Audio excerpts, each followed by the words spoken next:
지금 미국이나 유럽 같은 데서는 메리 크리스마스, 다문화, 다종교 사회라 메리 크리스마스라는 말을 직접적으로 사용하지 못하도록 해서 해피 할리데이라고 표현을 합니다. 해피 할리데이, 즐거운 명절, 우리로 말하면 그런 표현을 합니다. 근데 우리는 메리 크리스마스라고 표현을 합니다. 우리 서로 옆 사람들에게 성탄의 축복에 함께 하시기를 기원합니다. 서로 인사를 나누겠습니다.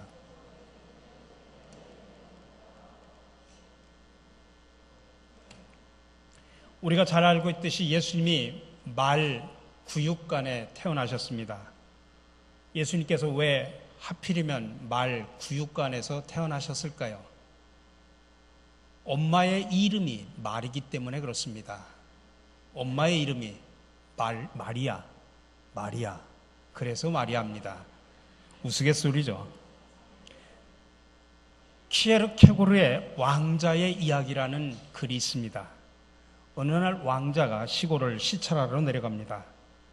시찰하던 중에, 길을 지나가던 중에 아름다운 처녀를 목격을 합니다. 그 순간 왕자의 눈에서는 뿅, 그 여자에게 사랑에 빠져버린 겁니다. 마침내 왕자는 그 처녀 때문에 그냥 상사병에 걸리고 맙니다.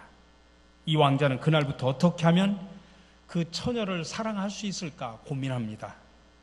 근데 왕자가 지금 가가지고 그 처녀를 찾아가서 고백을 하면 자기의 신분의 차이 때문에 분명히 거절할 것이 뻔합니다.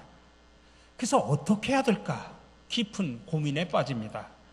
그러다가 왕자는 마침내 평민 옷차림으로 그 처녀가 사는 이웃집 옆으로 이사를 가서 거기서 살다가 그 처녀와 자연스럽게 사귀게 됩니다. 그리고 세월이 흐르면서 그 둘은 서로 사랑을 하게 되고 왕자는 결국 자신의 신분을 밝히고 사랑을 고백을 해서 결실을 맺어 결혼을 하게 되었다고 하는 그런 이야기입니다. 어디서나 이 사랑 이야기를 들으면 즐겁고 행복하죠. 오늘 키에르케고르는 이 어린 왕자의 사랑 이야기를 통해서 뭘 이야기를 하려고 하냐면 바로 성탄이 이런 뜻이다라고 하는 것을 말하기 위해서 이 이야기를 쓴 겁니다. 하나님의 세상에 아들을 보내셨습니다. 하나님의 아들은 왕자로 이 세상에 태어나게 됩니다. 근데 하나님은 아들을 세상에 보내시는데 어느 날 막 손오공처럼 하늘에서 뚝 떨어진 그런 존재로 보내신 것이 아닙니다. 그랬으면 그 왕자처럼 사람들이 예수님을 이해하지 못했을 것입니다. 그래서 하나님은 예수님을 세상에 보내실 때 그에게 육신의 옷을 우리와 똑같은 인간의 모습으로 이 세상에 우리 옆에 태어나게 하셔서 살게 하시다가 어느 날처럼 그 왕자처럼 이 세상에서 자신을 공개하도록 하신 것입니다. 나는 세상을 구원하려고 인간의 옷을 입고 온 하나님의 아들이다. 그리고 나는 길이고 진리고 생명이다. 나를 본 자는 하나님을 본 자다 라고 이야기를 합니다. 사실 예수님이 탄생하실 것을 처음 세상에 예언한 선지자는 이사야 선지자입니다. 바로 오늘 앞에 한 15분, 20분 정도 말씀과 찬양으로 우리가 예수님이 이 땅에 탄생한 것을 성경을 통해서 우리가 봤습니다. 사실은 그것은 그 영국 교회가 오랜 전통으로 크리스마스 때 말씀과 찬양을 통해서 칸타타 대신에 말씀과 찬양으로 함께 드리는 예배의 폼을 저희가 올해 처음으로 도입을 한 겁니다. 이사야 선지자는 주전 700여 년 사이에 활동한 선지자입니다. 그때 이미 이사야는 장차 이 세상에 하나님의 아들 메시아가 탄생할 것임을 예고합니다. 이렇게 보면 하나님은 계획의 하나님입니다. 하나님은 미리 준비하시고 섭리하십니다. 드디어 예수님께서 예언한 그대로 이 세상에 오셨습니다. 근데 가만히 보면 성경을 보면 예수님께서 이 세상에 오시는 과정이 정말 특이하고 상상을 초월합니다. 오시는 모습을 봅시다. 특별히 예수님께서 태어나신 시점이 특이합니다. 하나님의 아들이 세상에 태어나시는데 여행 중에 태어나십니다. 여행 중에 산기가 있으면 정말 낭패입니다. 어떤 산모는 막 진통이 돼가지고 병원에 가다 택시 안에서도 아기를 해산한 분도 있었죠. 마리아는 지금 약혼자 요셉과 함께 고향으로 호적에 등록하러 고향을 가던 도중에 해산을 합니다. 얼마나 당황스럽습니까? 이렇게 예수님이 태어난 시점이 정말 특이합니다. 또 특이한 것은 예수님께서 태어나셨지만은 아무도 모르게 태어나셨습니다.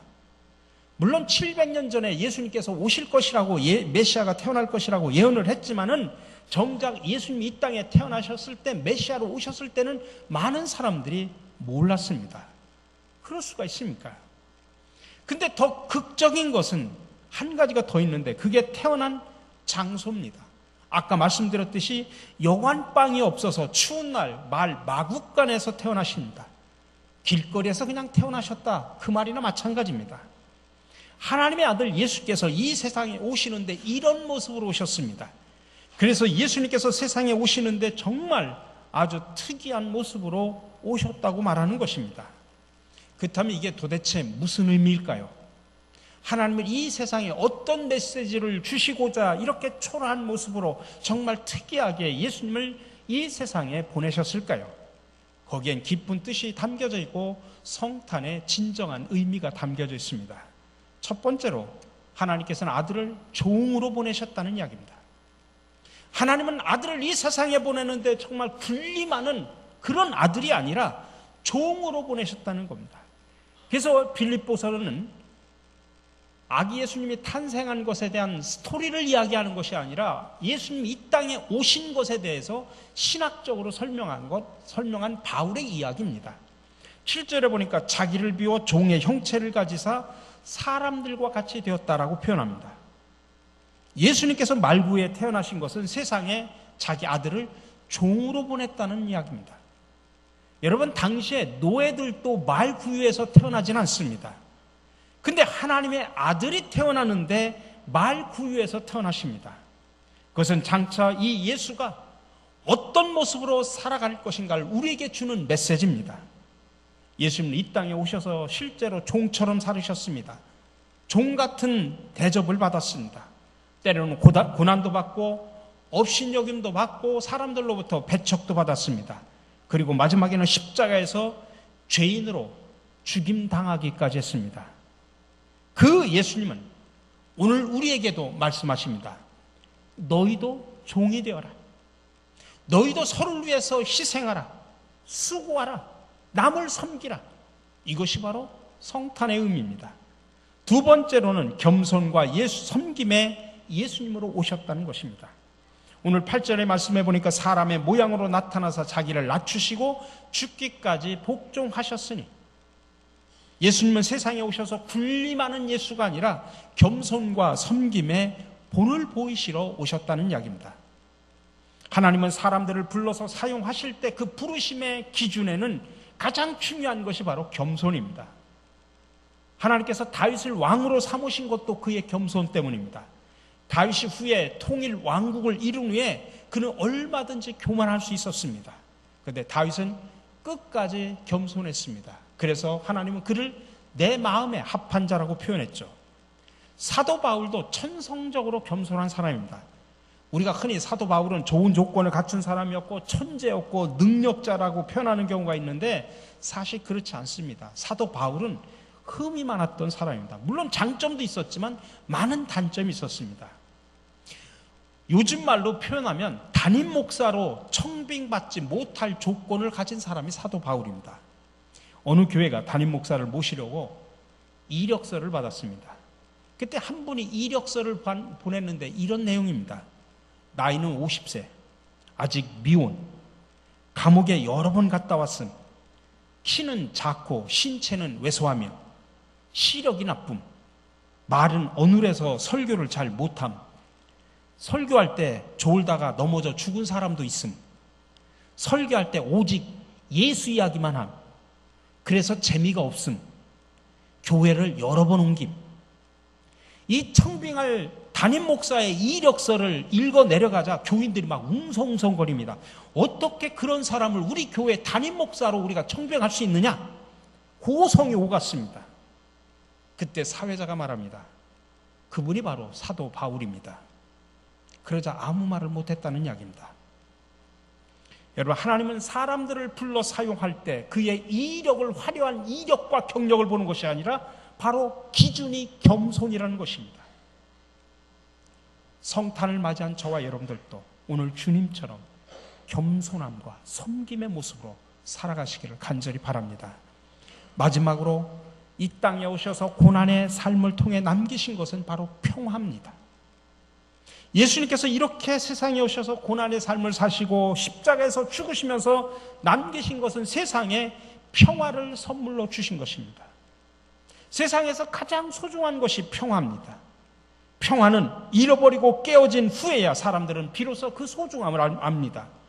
그래서 성경은 평화를 깨는 것을 십자가의 원수라고 표현하고 주님의 뜻을 거역하는 것이라고 말합니다. 그리고 예수님께서는 산상수훈 가운데 팔복에서 평화를 위해 수고하는 자는 하나님의 아들이라 칭함을 받을 것이라고까지 이야기했습니다.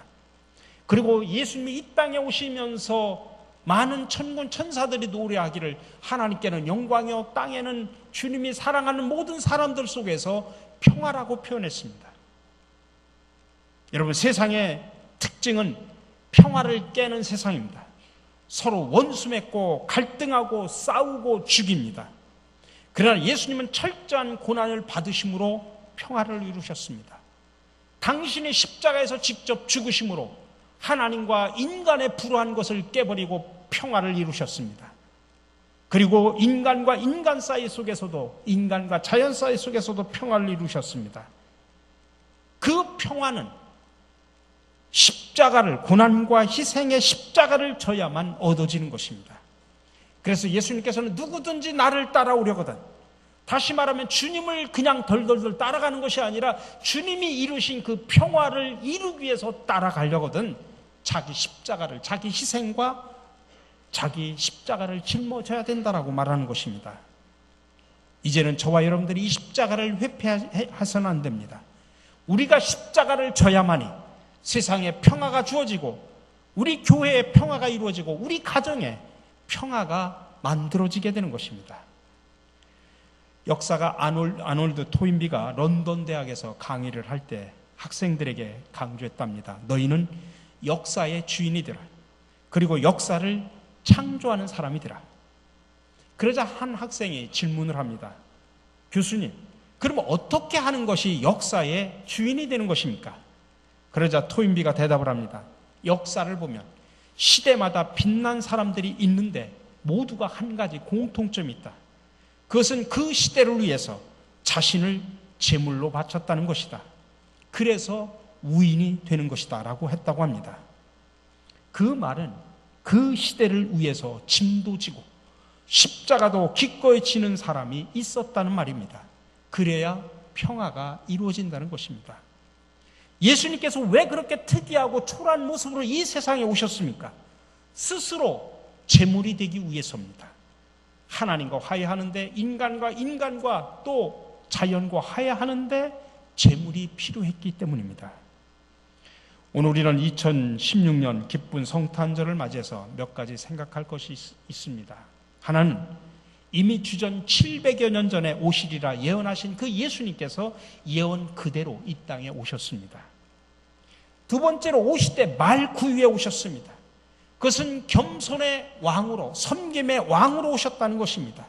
그래서 본문은 그는 근본 하나님이시나 다 버리고 천하게 오셨다라고 말하는 것입니다. 그리고 세 번째로 오셔서 마침내 죽어 하늘의 미랄이 되셨습니다. 하늘의 미랄이 되어 썩으면 60배, 100배 결실을 맺는다고 했습니다. 그래서 예수님께서 죽으심으로 100배의 결실을 맺게 된 것입니다. 이것이 바로 성탄의 진정한 의미입니다. 그래서 오늘 본문에서 바울은 저와 여러분들을 향하여 말합니다. 너희 안에 이 마음을 품으라. 곧 그리스도 예수의 마음이니. 이 시간 주님의 마음을 품어 성탄의 의미를 바로 알고 바로 깨달아 세상에 나가 실천하는 삶을 살아가시는 저와 여러분들이 되시기를 주님의 이름으로 간절히 축원합니다. 섬김의 종으로 오신 주님, 성탄의 축복을 기념하며 찬양과 영광을 돌립니다.